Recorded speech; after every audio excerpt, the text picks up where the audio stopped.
Every diabetic I have ever met, and we're talking thousands, if not tens of thousands, who have type 1 just like myself, are making one of two, or sometimes both, critical errors that are either making them sacrifice their quality of life, where they have no freedom and they're constantly living in restriction, or they're constantly out of control with their blood sugars, completely unpredictable. They have to babysit their blood sugars. They put all this effort in and it just doesn't work, right? Now, in today's episode, I'm going to break down what those two mistakes are, because I guarantee you're making one or both of them. And I want to show you how to break free from the shackles of these mistakes, these critical errors that are likely going on without you even knowing it.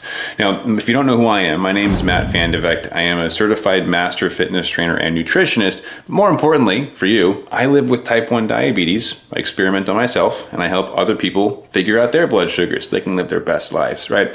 And I'm also a best-selling author in the type 1 diabetes world. But today I want to break down this common shackle, this common prison that a lot of people are stuck in without even knowing it when it comes to their blood sugar management. So I'm going to dive in, and I hope you enjoy. Now, what's most important about today is that we kick it off with the story about my family, because today has been different. Quite different, actually. So today, typically, I wake up, I go straight to work. My lunch break is a workout for my Ironman races, and it's just packed all day long. And I'm reading this book right now from Dan Martell called Buy Back Your Time.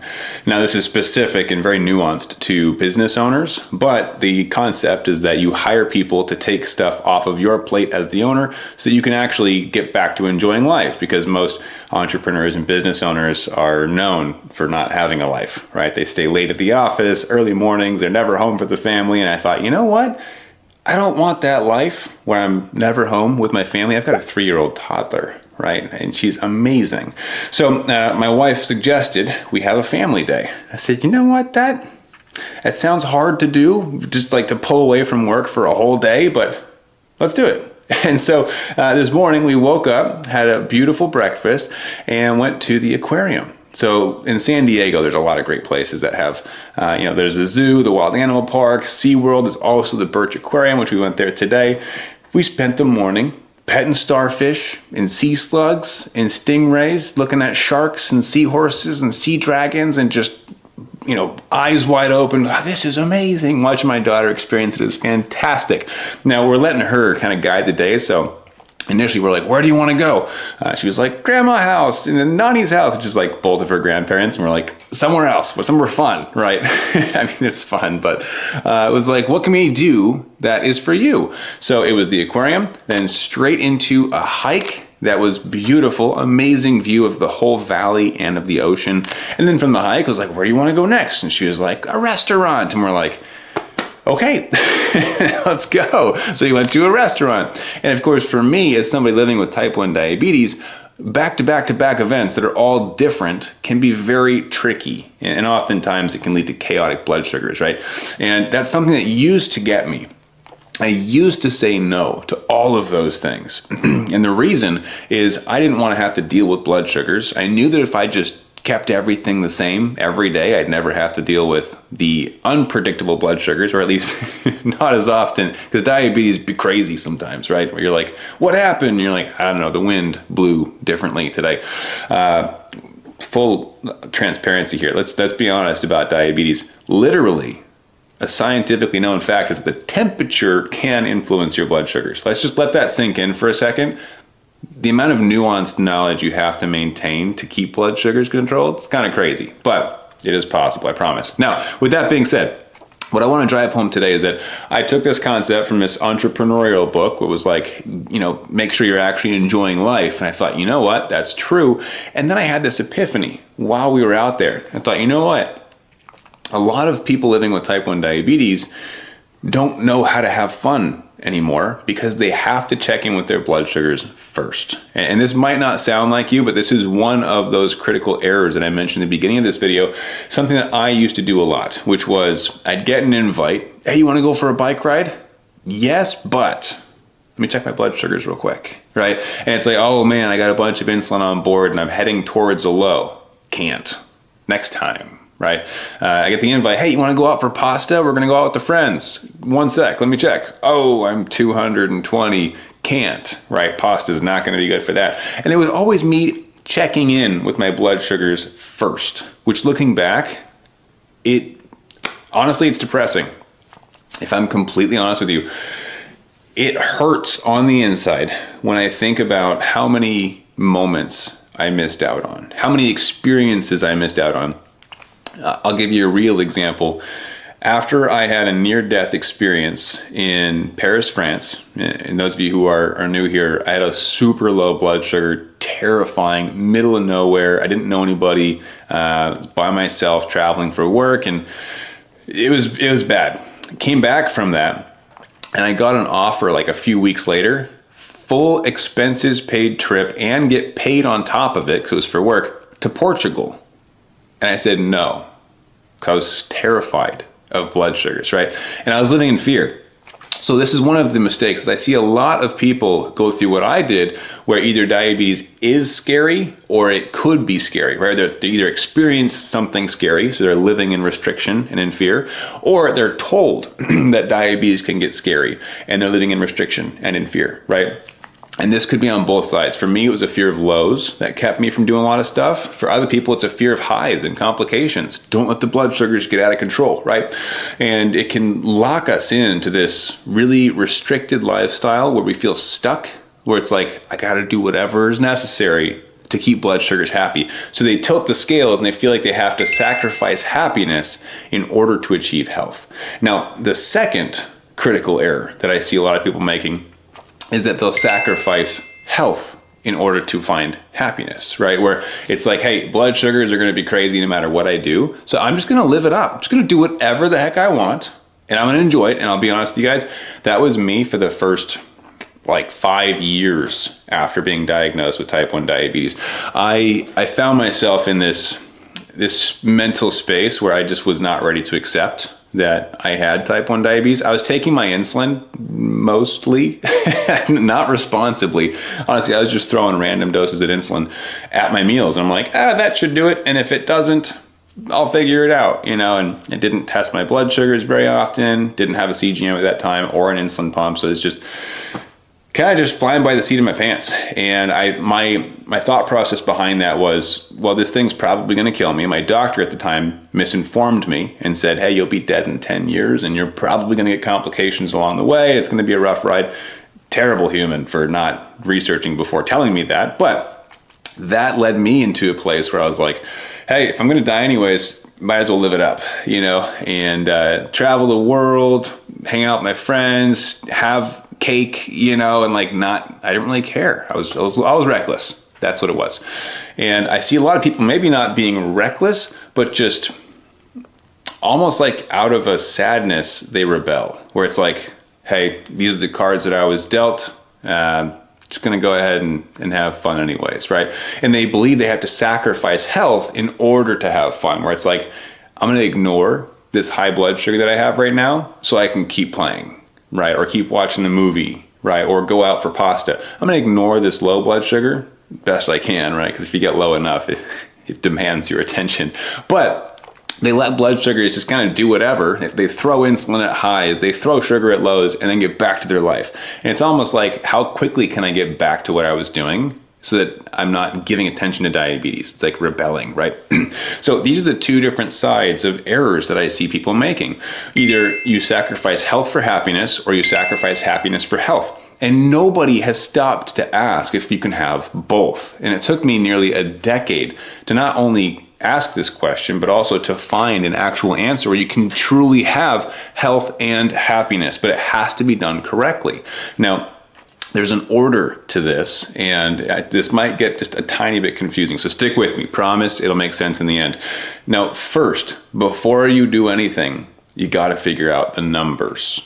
Specifically your blood sugars, but also the numbers behind your blood sugars. In fact, we're doing a read-along right now, a live read-along, my book, The Blood Sugar Freedom Formula. So that one, if you've got this, again, page 107, right? We've got, pull my bookmark out of here.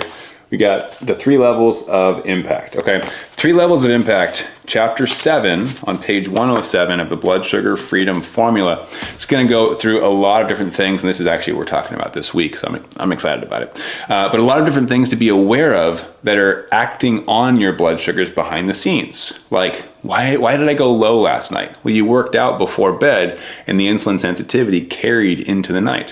Why did I go high while I was sleeping? I didn't eat anything for 6 hours. Well, the thing that you did eat was super high fat, high protein, and that takes a lot longer to digest, right? So that chapter, one of my favorites because it demystifies a lot of blood sugars where you're like, but why was I high? Oh, that's why, right? And if you know what to look for, it's a lot easier to fix things and actually get to the solution.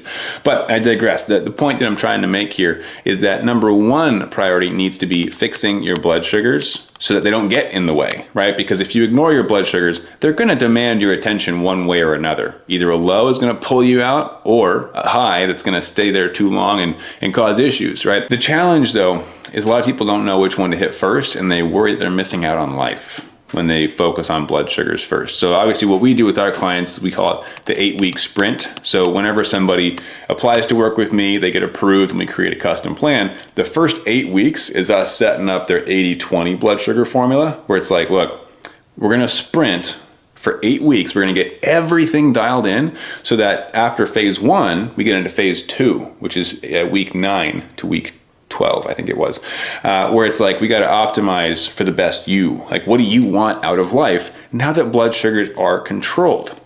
And this is the big thing that people forget about, is that you get to live a life outside of diabetes, right? So for those who are ignorant and just having fun at the sacrifice of their health, they're already in phase 2, but they skipped phase 1. That's the issue. They never got blood sugars controlled. So they try to live their life in phase 2, but without the foundations of phase 1, you will never have a stable foundation of healthy blood sugars that enable you to live a long and happy life. You're just going to get the short happy life, right? And then I don't know what happens after that. It could just be poor quality of life because your health suffers as it catches up to you, or you might not make it much further than that. So you can't skip phase 1. All about the numbers initially. But where a lot of people get sidetracked is they get the numbers, right? Whether it's through restriction or through formulas, and then they're like, cool, I'm happy. And it's like, no, you're not. We are led down this belief that happiness comes from controlled blood sugars, almost like it's such a unicorn experience or a rare experience that when you finally have predictable, controllable blood sugars, like, you don't want to mess it up. You know, you're like, ooh, if I move too much, I'm going to lose this control, you know? And there is some truth to that if you're getting your control out of restriction, right? If you're like super low carb, or you follow a very specific diet, you never teeter from it. Maybe you don't go play sports unless there's zero insulin on board every time. Those are good strategies, right? But they're not sustainable.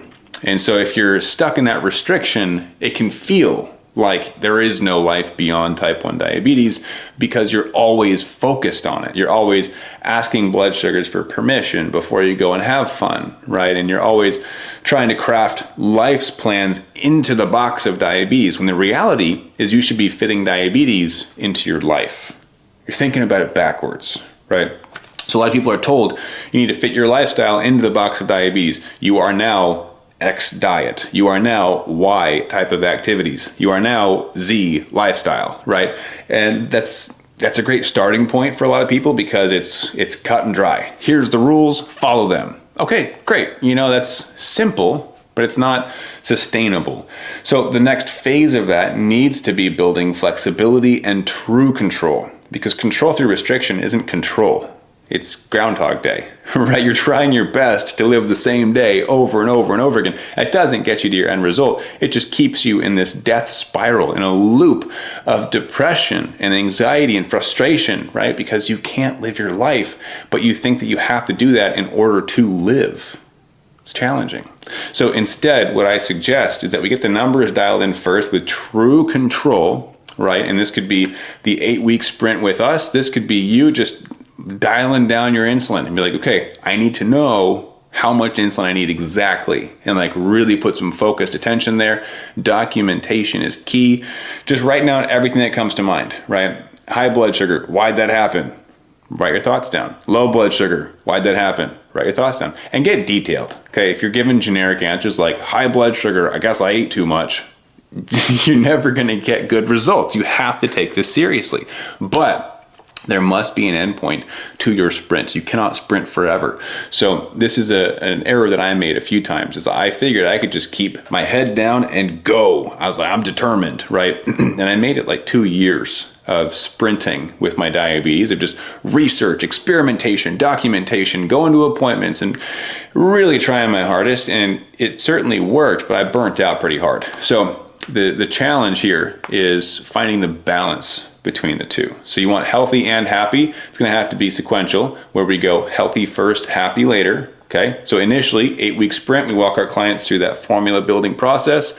And that's actually a big part of why the book's called the Blood Sugar Freedom Formula, is we're looking for freedom, right? We're not looking just for control, because in phase 2, we optimize for you. Okay. And yeah, it rhymes. It's intentional.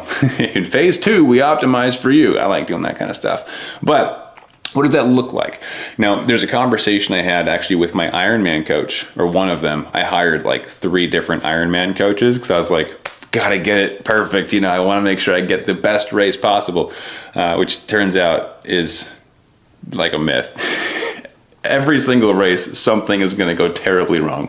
I've learned that the hard way. I had 4 Ironman events in the last year alone. But during these races, I learned some really important lessons along the way. And what my coach told me was you need to optimize for athlete first, diabetic second. And this person was actually a type 1 diabetic himself. So I was like, okay, I trust you. What's the process, right?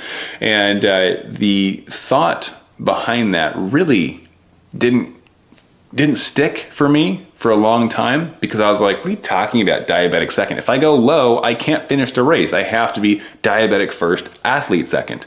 And now that I'm reading this book, Buy Back Your Time, right, by Dan Martell, where he challenges you to essentially be a person first, business owner second, where he's like, don't forget about your family or your interests or your hobbies. You got to actually want to enjoy life. If you're going to be a good business owner, right? It'll give you life. And that's when it hit me today, where I was like, athlete first, diabetic second. It's not that you ignore your diabetes, but you have to see past your diabetes, right? Once you've got the numbers under control, and I've been coaching this whole time, which is the ironic part. I've been telling my clients like, hey, person first, diabetic second, right? Like, let's optimize for your lifestyle so you're having fun. And a lot of what my clients want, because I don't work with like Ironman athletes typically. I work with people who are like, I just want to play with my kids and not go low. I want to be able to be around for my grandkids and not have complications that stop me from seeing them, or like having all of my limbs and all this kind of stuff. So most of the people that I work with are simply trying to get more out of life without diabetes holding them back from living their life. So they're like, I want to get controlled blood sugars so I can stop worrying about them and focus on the important things, which is why it's this 2-phase thing when we work with clients, where phase 1, let's get the blood sugar formulas in place so that it is as close to autopilot as possible. Then phase 2 is optimizing for you, right? And for me with Ironman, finally understood athlete first, diabetic second. You're not going to ignore your diabetes, but the decisions that you make when you're prioritizing something other than diabetes force you to think creatively and look at how you can manipulate blood sugars to make it work. So I gave you a story about this morning. First, breakfast that was not structured to be diabetes friendly, right?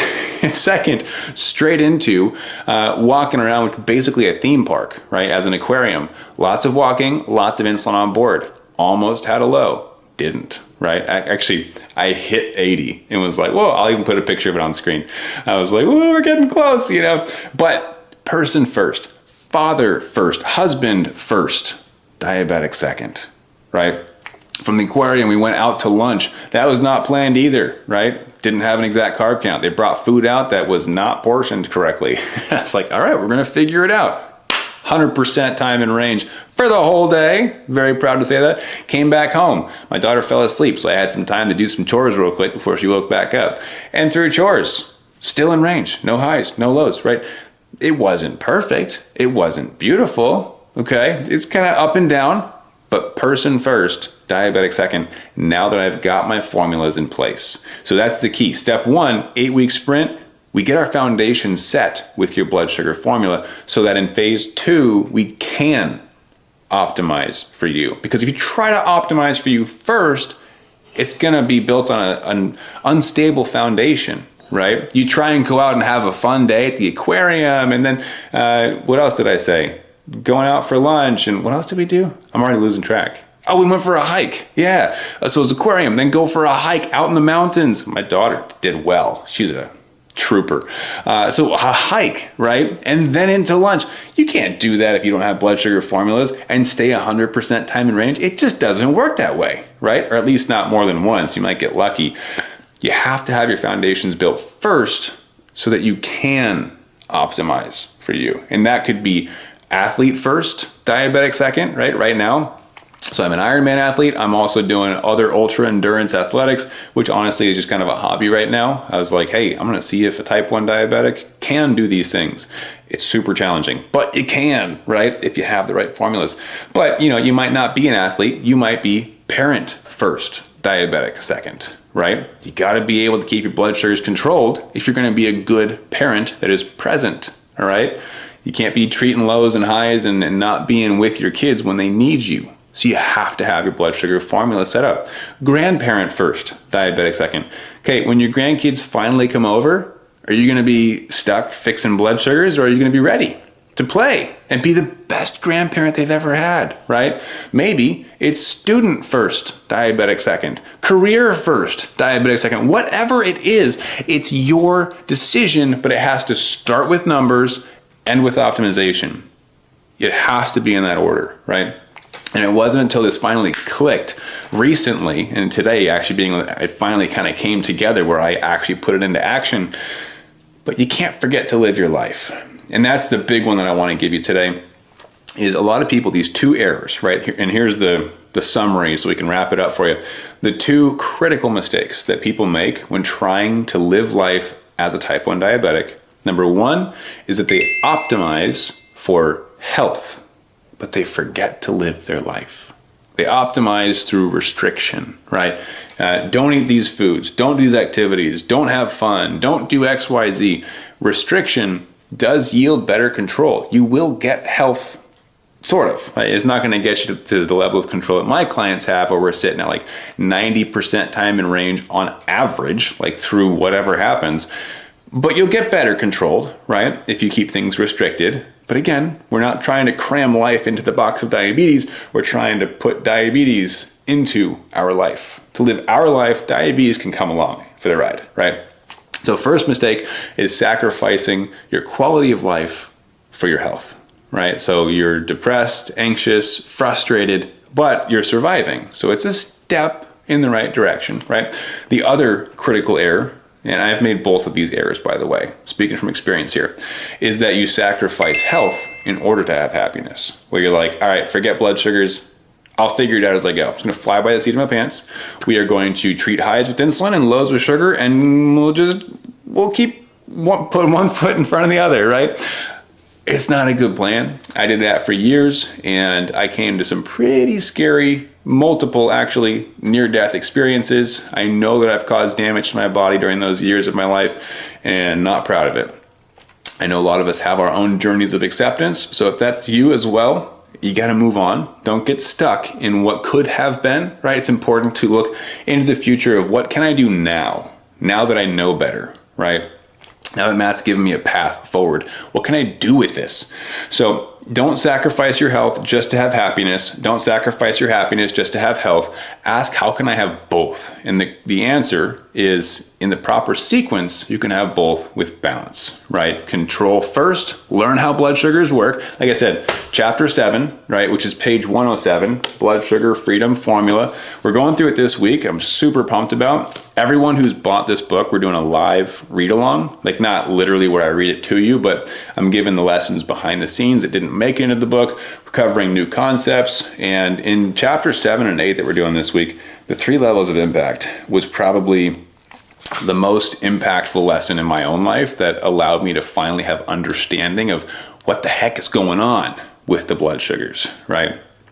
So, and by the way, if you're watching this like years later, anybody who ever purchases a copy of this book will get all of the replays, the resources, and the community that comes with it, because we want people to be able to continue learning and actually implement, like to actually make progress. So if you ever grab that, or if you tell your friends and they procrastinate and don't get it right away, they'll still get access to all those great things. So that's what I want to leave you guys with today.